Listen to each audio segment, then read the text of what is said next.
up? Hey, welcome to the Ninja Babes podcast. I'm your host, Kara Mack, and today I am here with Megan Rowe.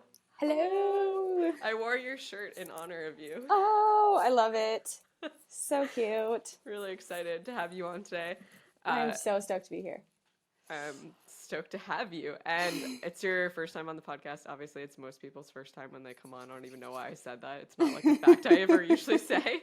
But I think I was trying to say first time on the podcast, but not first time like talking and getting to know you. I'm like really excited to have you on because I've gotten to know you, especially this season on A&W 13, and it's been a blast. Yes. So, what's up? Where are you from, Megan? We're gonna talk. Oh, let me back up. Getting ahead of myself. We're gonna talk about what's going on as you've gotten ready for A&W 13, and I know the season's airing now, and your episode will be coming out soon. We're gonna talk about what it was like for you getting ready for this season, and also just who you are as a amazing axe thrower lady. I think people want to know more about your story and just like how that all comes into play because obviously I'm wearing your shirt and it's pretty awesome looking. But like I want to know more. So we'll start off with just who are you? Where are you from? Well, you already said my name, so you know who I am. Yes. I grew up in Rochester, Minnesota, and now I live in Green Bay, Wisconsin, so Midwest fam. Whoop whoop. Yeah, so that's where I was from, and then I went to school in Duluth, Minnesota, which is actually how I got into rock climbing, which then led me to ninja. So that kind of all trickled from there, which I feel like is pretty common as well. Yeah. But And how long have you been involved with Ninja Warrior? 3 years. But so for the first while, I wasn't able to actually really train that much, but like sometime around like 3 years. Okay. And then your first season actually on A&W was in Tacoma season 11, right? Yep. That was my first season. I actually competed the same day I technically graduated college. I just didn't go to my graduation, and I competed on the show instead. Yep. There's actually quite a few people who are in the same boat as you. Yeah. I feel like that happens every year because by the time it gets to ours, it's like so late in the season that college graduations are happening. Yep. Well, congratulations. Oh, thank you. It's weird. It's 2 years ago. Yeah. Instead of like walking the aisle or whatever you call it, like walking the stage for graduation, you're just like walking onto the course. Yeah. Totally different stage that we were walking across. We were all just trying not to trip to walk up those steps. I was just on a completely different stage. Yes. Other half of the country. Well, you made it. You did it. We did. So let's talk for a second then about that experience. How was it competing that year, and like what did it feel like to be on A&W? That year was so much fun. Like, I mean, I feel like your first year is always just you're like awestruck by like all the lights and everything and how big the course is, and everybody's just like so awesome. Like, I mean, the ninja community is so cool. It's like one big family. So that was like a really cool experience. Definitely didn't have like all of I couldn't train the way I wanted to leading up into it. Yeah. Because I was trying to finish my senior year of college and I was trying to do that, and we didn't have ninja gyms by us. So I was essentially just rock climbing.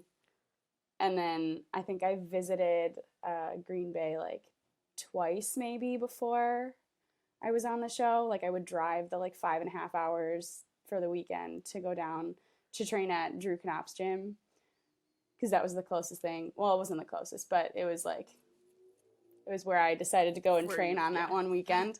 But yeah, so definitely cool. I knew that I like probably wasn't like the best ninja shape that I could be in, but I was still proud with how far I got on that course, all things considered. Oh, yeah. Like you did super well. Like my rookie season wasn't bad by any means. I think I was like 6. I think I was top 6 because I like just missed the cut because they took like top 5 that year. For women. Yeah. So I just missed the cut by like 2 seconds. But you made it onto the 5th obstacle, right? The lightning bolts? Yeah. Yeah, so putting it into perspective, that's really good.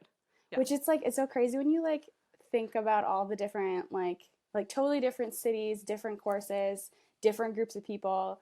Like sometimes the women's cut comes down to like the second obstacle because the second is like so funky that like that's what it comes down to. Or sometimes it comes down to the third, but like our city was like insanely stacked. Like it came down to the fifth and it came down to 2 seconds, which I feel like is like kind of crazy. Yeah. So Totally. Yeah. No, super cool. I was there that year, course testing, and I yeah. got to watch.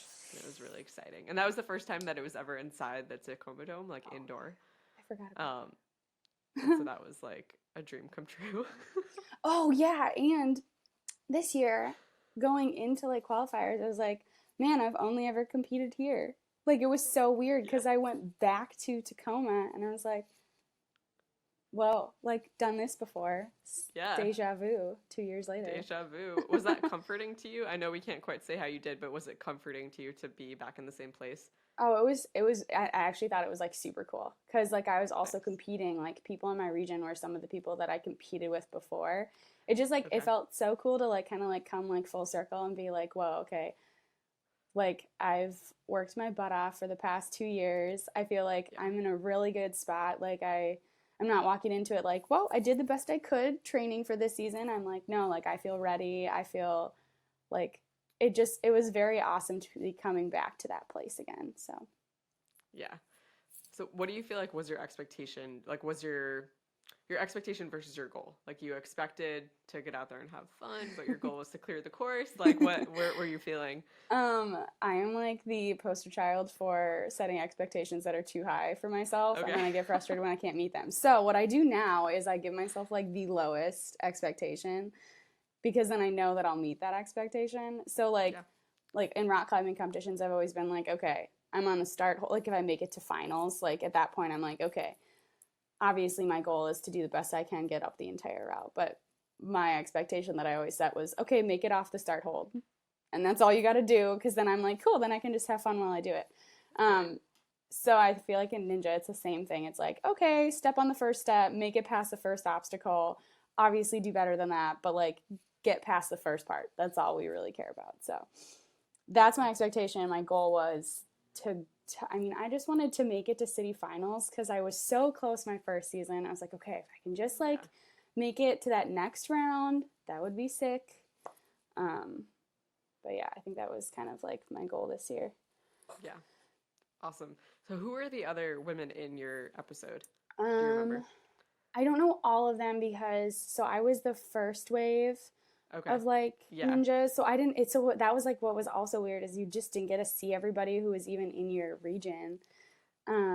Yeah, I guess a lot of people listening might not realize that. So usually in the past, if you've been at filming, it's like, what, 80, 90, 100 Yeah, of us all in this like ninja holding ninja holding. area all together, like waiting for our name to be called. But this year, because of COVID, it was like in the Tacoma Dome, we were split into two groups of 40, right? About it, like, hmm I think my region actually only had like 78 people. So it was like 40 and 38 or whatever. Ours had a But yeah, little so, more, I think. Ours had like 43 or something okay. each one, or I don't know. Yeah, so you really felt like you were just at a comp with those 40 people. Like that's Yeah, how it felt to me when I yeah, got there. It was yeah, just like, okay, it felt so small and no audience. yeah. So, although they did have like the cheering like Yes. playing, That was which I like was like, so oh, funny.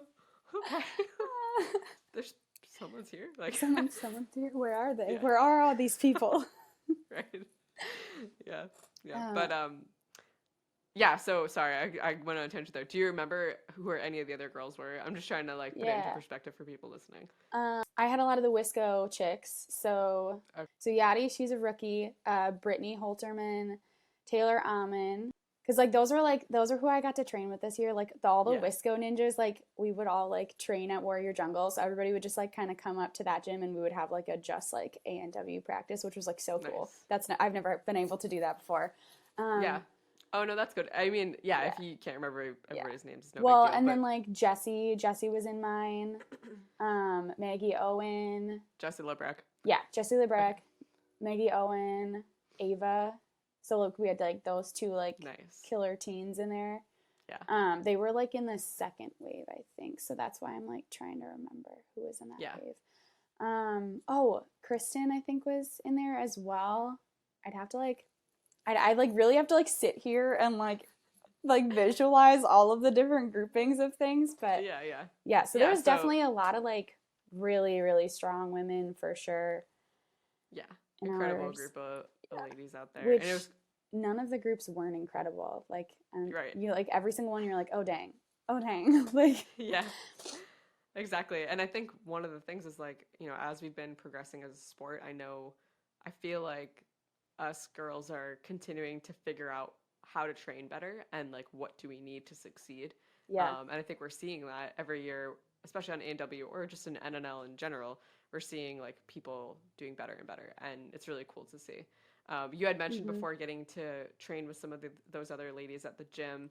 What just being able to like do course runs and stuff like that, how do you feel like that helped you, and like what did you focus on for your A&W training?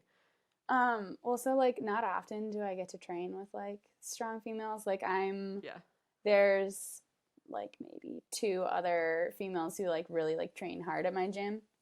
And it's not like super often that we all get to train together. So like that was like awesome, just like that like sense of community, and also like training with somebody who also has the same like thing that they're training for Right. with you. Like that's cool, cuz there was one other guy at my gym who got the call. So like we would train together, but every Friday when we'd all come up for course runs, it just kind of like it would just like rev you up. It would like get you, get you really like stoked to like get out there and get on that course. But this season, so I did a lot. I feel like the past like year or so I've been doing a lot of strength training. Just in general, like we just had a lot of time because, quarantine. Quarantine.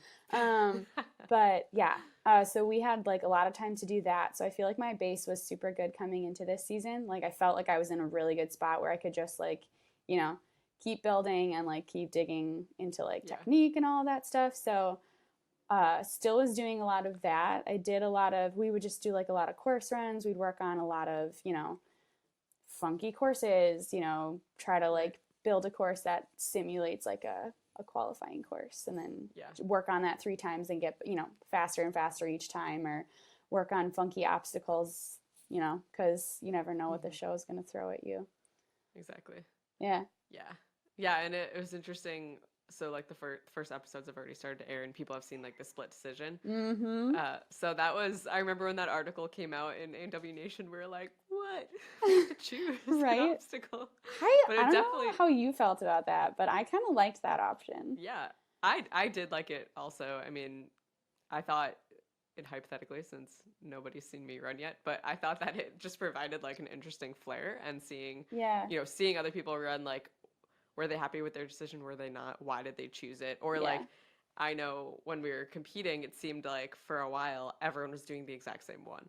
So Yeah. then, do you do the other one because you want to be different and it'll probably give you airtime, or Yep. do you Yep. not do it because you're Yep. seeing the technique on the other one? So it's really Yep. interesting. Or do you like, I mean, there was that whole like, it was definitely like, you could play it a bunch of different ways. Like, you'd either have your decision that you're like, nope, I'm going through and like, I know I'm doing this one. I don't really care. Like, Hmm. if I make a big scene about it. But then some people were like, oh, stopping. Like, okay, I'm going to talk with my family for a little while because then I get a second to breathe. Like, Yeah. there's like, it's like, there's so many different strategies to something like that. But I thought it was awesome because I feel like balance, especially, is so like particular to the ninja. Like I was talking with Maggie Owen, and she's like, no, like I feel like cubes are the way to go. Like I'm really light. I want to just like glide across them. If I get there, like I think I want to go with cubes. So I was like, cool, go with your gut. I was like, I had decided like before we even saw the demo, I was like, I knew which one I wanted to do. Like if I got there, I was not going to do cubes because I am not a cubes gal. I was definitely going to do logs. Yeah. But I don't know. I feel like there's like, I was just like, I'm trusting my gut and just going to get out there and do whichever one like I know that I like can do. So Yeah. Yeah. I that comes up a lot in comps where it's like you get there, you see the demo, you think you have your plan, and then you start watching everyone else, and it can be good or bad. Yeah, Like it can yeah, sway you to be like, oh well, they're doing it that way, maybe I should do it that way, which yeah, could be bad if that's really not your skill set or you're not confident in that plan. But can also be yeah. good if you're like, oh, I didn't realize that obstacle would really function the way that I'm seeing it move when they're doing it, Mm-hmm. and then it can be Mm-hmm. good beta. So it's Yeah, always got to know what's right for you. for sure. Well, because sometimes at demoers they do something and you're like, whoa, like they did that either like so clean or like they took those extra swings. Like because they don't have the demoers. Some always do like the most efficient or like some Right. they like the demoers. You never know what they're doing Right. because they specifically have them do it a specific way. So Yeah. for sure, seeing people move on it, seeing how it like actually functions in the comp setting is definitely helpful. Yeah, and then I always like getting to watch people demo who are like my body size or Yeah. my height or whatever, and so I feel like I can relate to what they're doing better. If Mm-hmm. it's like a super tall guy, I'm like, this is not helping me as much as if it was like someone, my size, Yeah. a female. Even if it's not a female, if it's like a guy who's around my height, Yeah. I also feel better about that. Mm-hmm. So, yeah. I got to do some demoing last year in St. Louis, which was so cool. Like, and it was just awesome to be like getting up on different obstacles and like it's cool. Like you're like helping them figure out how to do that obstacle and like Yeah. It's also just so much fun. It's exhilarating. And it's so fun too especially at American Ninja Warrior when you're on, getting the rules and you see one of your friends there who's doing the demo. It just makes you feel so much better and you're like, if he can do it, if she can do it, I can do it. Right? Like, yeah. You're just like, go, get it. It's like they're competing. Like we're all just watching them, like excited for them to finish the obstacle. And then we always cheer, and I feel like the rules people, like the staff, like production gets annoyed, like stop cheering, you're just following the rules. Stop making noise. It's so funny. It just seems like something so little, but we're all just like so excited for each other to succeed, even if it's just like demoing an obstacle. We're like, yeah, get through it. You got it. Like it just always, it's just cool. I don't know. Yeah, exactly. Yes. Well, why don't you tell us about you? How did you get this axe throwing name? What is your actual name? Axe Ninja. I'm reading so it has my Rowan last name in it. So axe throwing ninja. So it's supposed to like use my last name. I get it.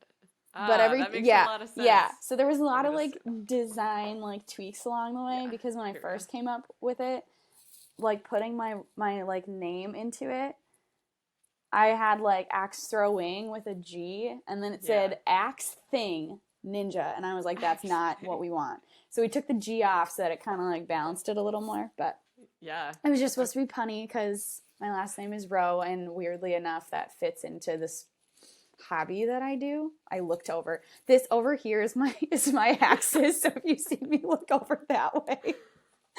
Just my floor of axes. Yeah. So why don't you how many axes do you have? Some of them aren't technically mine. Okay. Well, but do you one of use them in like sport? So so later on in the bonus portion of the episode, Megan's gonna do like a ton of show and tell. But why don't you pick one so that our video viewers can still get a taste of what we're talking about here? Okay, please hold. Okay. This is my new axe right here. It seems so huge. Okay, so this is my new axe. It was named while I was at Ninja, because that's how new it is. And its name is Tiny, because it's not tiny. That was like Mary Poppins pulling something out of her bag. Love it. So I don't actually think I've measured it. So, okay. I have so many questions. So, first of all, you can tell us how long it is or how large it is. The handle is 33 and a half inches. Oh my goodness. That's really big. That probably I'm in my craft room, so I have a lot of like weird tools right next to me. So nice. Okay. Sorry. So okay. So do you compete in like axe throwing, or do you just like to chop wood? Like, tell us why. Like, what's going on? Yes. So I do not chop wood. I have never chopped wood. I don't think in my entire life. So I don't do that with my axes. Nor do I compete. It's literally just a hobby that I picked up actually in college. So I mean, I feel like this also holds true to Ninja. Climbers are we're very eclectic people, and I feel like ninjas are also very, like, we have a lot of, like, different things going on in our lives, I guess is probably the better word for it, or sentence for it. So one of my rock climbing friends, he actually was one of the ones who, like, essentially, like, first taught me a lot of the things I learned about rock climbing, like how to lead climb, like, he was, like, one of the first people I went outdoor climbing with. He in college did a lumberjack show in the summers in Stillwater, Minnesota. Because there's like a company and There's they'll a like there. travel all over the country. Yeah, and isn't there a lumberjack festival in Minnesota Yeah. every summer? Uh-huh. Yeah, And I I'm went to pretty sure school and they're like yeah, the big like company that does it potentially. amazing. Where did you go I to would school? I went to school in Minnesota at North Central University in Minneapolis. Very interesting. I didn't know that. Yeah. Maybe I Yeah, did. so I lived in Minnesota for 5 years, and I have like a huge love for Minneapolis and Minnesota. Right. Everyone knows that. Everyone who lives in Minnesota knows that I'm in love with Minnesota. Well, I was like curious because I like knew you were like really tight, like probably 4 years ago when I met you, 3 years ago. You were really tight with like the OA crew, Yeah. and I didn't. I guess maybe I did know that you went to school there, but that makes a lot of sense. But But also, I never Minnesota's the knew best. anything about Ninja when I was in school. Really? Okay. Yeah, I had no concept. It wasn't until after, and when I course tested that summer when we met, Yeah. I guess that was season 10. That's Yep. when, right? Season 10? Yeah. Yep. So Minneapolis was one of the cities that season for Yeah. competing. And so I course tested there, and I knew I wanted to go to Minneapolis to course test because A, I could go to Minneapolis and B, like, it'd be awesome course test. And so I actually stayed with a lot of my own college friends who I still am friends Oh, with.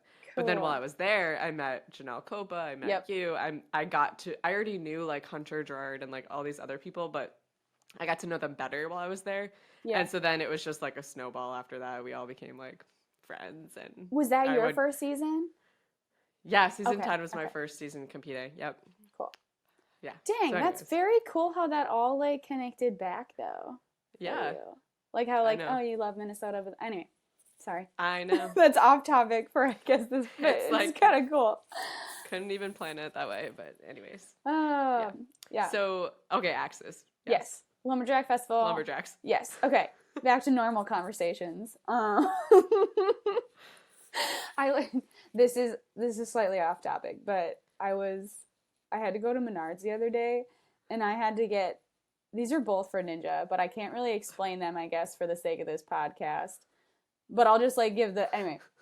I had to go to Menards, and I was like, couldn't find the zip ties, so I went over to the guy. I was like, hey, do you know where the zip ties are? He's like, yeah, they're over here. And I was like, wow, I have you. Do you know where the axe handles are? And I walked away from that conversation thinking this guy probably thinks I'm like a nut job. Like this tiny little small chick is asking about zip ties and axe handles. Like, mine really concerning. Normal conversations. No, so axe throwing. So funny. It was very weird. So I got into it because of my lumberjack friend. His name's Tanner Call, to name drop. He's pretty cool. So he was doing, I don't know how many years he did it. He probably did lumberjack like shows for like probably 3 or 4 years. And they have to know like all the different like practices, disciplines of, like essentially like it's a lumberjack competition. It's just like dialed down to a shorter time period. So they have to know how to do axe throwing, and they have axes this big. I feel like they also potentially throw like the smaller sized axes as well. But they have to know how to do the log run, like the spinning log. Like that's literally like where you run across the water, which I think is so funny because that's an obstacle on A&W. It's literally like the exact same thing, except ours isn't sitting on the top of the water. Anyway. So they have to know how to do all those. A real log, right? Yeah, theirs is a real log. Interesting. Yeah, so funny. Like, people apparently around the Midwest, like, will put logs on their lake like that. Like, they'll, like, tie them in and they'll practice, like, either the log running or where they both stand on it and they try to spin the other person off. Apparently that's just, like lumberjacks around here do that. That's normal. Wow. I don't know. Cool. Yeah, but so I visited him once in the cities, and he was like, oh, you should try this. And he pulls out, like, this giant axe. I'm like, yeah, I'm totally going to miss.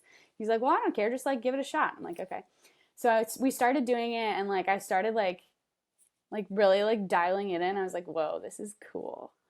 Like, this is, like, really fun. Like, I actually think I want to have I want to be able to do this in my own backyard. So that was when I was still in college. So I was still living in Rochester, Minnesota. So after that trip, I drove back down. I was like, hey, Dad, do you have an axe? And he's like, yeah, we have an axe. Like, it's a really old, like, wood splitting axe. I was like, okay, cool. Follow-up question. Can you help me build a target? And he's like, what? I was like, yeah, I really want to get into, like, axe throwing. Like, I think it'd be really fun. And my parents have always been, like, super encouraging and supporting of, like, like, activities and hobbies that we want to try and stuff like that as a kid. And he's like, I expected this from your brothers, not from you. And I was like, well, can you still help me? And he said yes. So he built me a target. I get all of, like, my axe heads, like, through my lumberjack friend, because it's really hard to find. At least I really struggle to find the right type of, like, throwing axe head. Yeah, so that's how I got into all of that, and then got my own axe, which my dad helped me, like, build.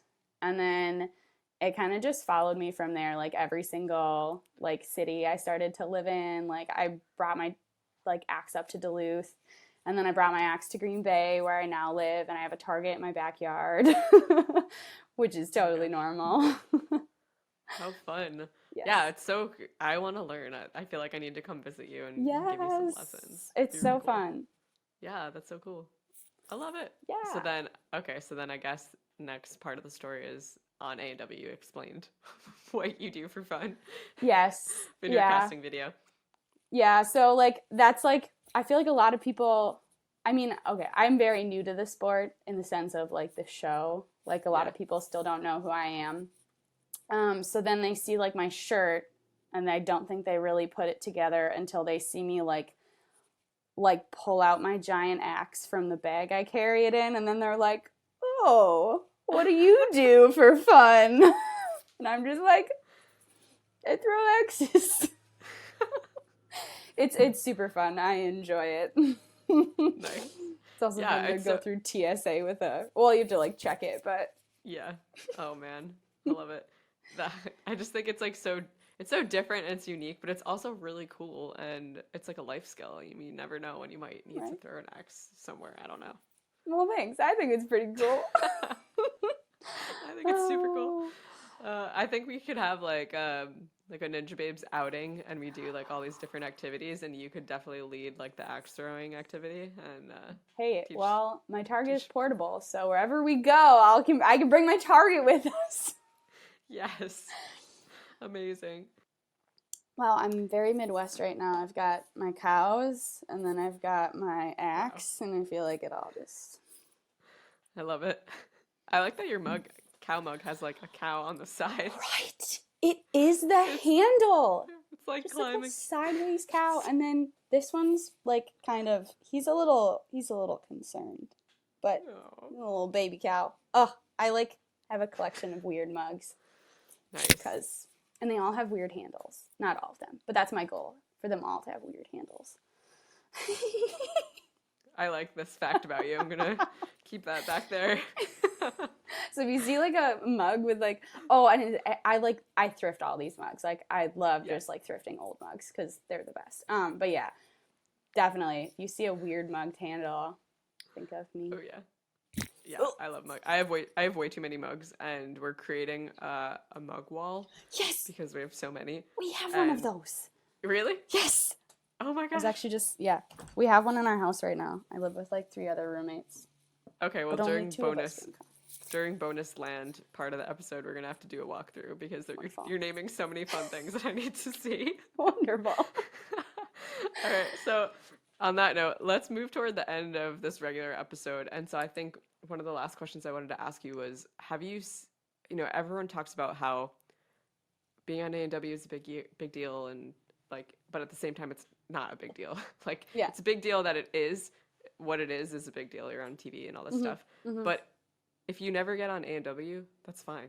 Oh, like, for sure. It's just one outlet of doing competitions, and it's televised, and yeah, it's different. But at the same time, like, there's so many other really valuable things that we could do with our time, and even in Ninja Warrior in our competition experience. Yeah. So I guess, is there anything that you feel like you have really gleaned from A&W that has changed your life in a good way and it's been positive? Or is there anything that, like, any other encouragement that you would have for listeners who maybe have never had the chance to be on and maybe they won't be on? Yeah. Well, I guess, like, kind of on that, there's like two different ways of thinking about it. Like, because like I think a lot of the pros probably take this approach, right? Like they're like, I'm going on the show to like do X, Y, and Z to make it, like whatever, Yeah. because they've been on X amount of times. And like for a lot of us, like first time on, like that's a big deal in and of itself. So like it doesn't really matter like how you do on the course, like even just like getting on is very cool. But also at the end of the day, what you have to realize is like that's not your worth as a ninja. Like that, like your performance or even getting onto the show, getting the call, like it is a super amazing experience to be able to like hop on these giant obstacles and like play around on a course, but it definitely like at the end of the day does not define your worth as an athlete. So if you get on or if you don't get on, like that's not what defines you. Like you're putting in all the work at home, like you're like what you're doing and like who you are as a person, that's what defines who you are as an athlete. So I think like that's like definitely something to like keep in mind like with that whole process, because it's a very like every other ninja like sector of the sport, right? Like you're kind of in control. Like you can go to comps, you can like you're putting in the work to qualify. How you do at that comp qualifies you. You can like all of that stuff. Like you're more in control of that than you are with the show. Like the show is just very much like over here hanging out doing its own thing. I guess I don't know if that makes sense, but Yeah. I think it's definitely like important to remember that like the show is amazing. It's been able to like, it was like kind of like the jump start to this sport. Yeah. But this sport is still growing, and it's still like all of the things that we're doing outside of this show are like so important to this sport. Like we're working on our own, like we're working on strength, we're working on all that stuff on our own because we want to be able to just like do this sport in general, not just get on the show. I guess that's my opinion about it. Yeah. No, I think that was absolutely so well said. And it's something that I like to continue to bring up because a lot of people who don't get the call or who have applied so many times and never gotten the call, they can start to feel really lousy about themselves. Yeah. And I get why those feelings can happen, but I think it's so important to know, just as you said, your worth as a ninja, your worth as a person is not defined by A&W. Yeah. And like there's so many other amazing opportunities going on within the sport of ninja and all that we're trying to build and create outside of the TV show. And so I just want to encourage people who maybe have been watching the season so far and feeling sad, like, oh, I wasn't there, I didn't get the call, or, what if they got the call and something happened and they couldn't compete? Like there's still so many amazing opportunities, and your value as a person is so much greater than just, did you get the call or not? Yeah. Or did you compete? So yeah. Well, because I mean, I think at like the end of the day, like, yeah, it's like something fun to like say, but like I don't think that like defines who I am as a person either, right? Like I'm not defined by, oh, I'm a competitor on the TV show American Ninja Warrior. Like, there's a lot more things that like define who I am as a person, and that I think like really build up like my worth, right? And as much as a TV show is so cool, and I'm so thankful that we have the opportunity in this sport, like to do that, I also just, that's where I kind of put it at too, just as an athlete. But yeah, well said. No, I thank you. I think it's so important. So yeah, I'm glad that we were able. Yeah. Do you have any other last words of encouragement or anything for the Ninja Babes community out there listening before we close up? Man, I just am so amazed by like this community of females that we have. Like the Ninja Babes are insane. I go and I meet new people every single year, like through comps, through just like, ninja visits where you go off and you just visit your ninja friends. But I just think it's so cool how like each year I'm meeting new people still. Like I'm still continually like, I haven't met all these awesome Ninja Babes. So keep doing what you do. Keep encouraging fellow Ninja Babes. Like keep getting like, even encourage people who maybe have never tried it. Like let's get even more Ninja Babes like in our community. Like I just think it's so cool that I just keep meeting more strong, amazing ninjas every single year. So Yes. We got this. So true. let's I know. I outrun the love seeing boys. More women. more women. No, I love seeing the community grow, and I've said this a million times, but I grew up with two older brothers, and I love them, and like it's helped me grow into the person I am today. But like I always wished I had sisters, and so when They're I great got sometimes. yeah, but when I helped grow Ninja Babes and started the podcast and everything, part of my like desire was just to like feel this sisterhood, and so Oh, that's yeah. so cute. Oh, I love it. Yeah, so that's why I like love talking to people like you and just being able to hang out with my girls all across the country and across the world. So, yay, Ninja Babes. Yay. Yeah. All right. Well, so we're going to move into our bonus portion of the podcast where Megan is going to show you some more axes and perhaps her mug collection. I'm really curious about this as well. So, yeah, so if you are a Patreon subscriber, this is where you'll get an extra 10 or 15 minutes of bonus content that is exclusive to you. If you would like to become a subscriber, you can head on over to www.patreon.com/ninjababes. And the point of all that is because Ninja Babes needs a budget to survive. And so through your donation, we're able to continue to build the quality and the worth of the podcast. We're able to continue to do what we're doing, publishing the podcast every single week, but also we're able to work on other projects like Ninja Babes Insiders, which is still under construction and in the works, and just continue to grow and support the women on a larger scale. So Woot thank you. woot. And so, Megan, you can say goodbye now to the regular listeners, but we'll hang on for the Goodbye. bonus. Bye, guys. Bye. It's been fun. All right. Be strong. Be you. Be a ninja babe. Yeah. Woo!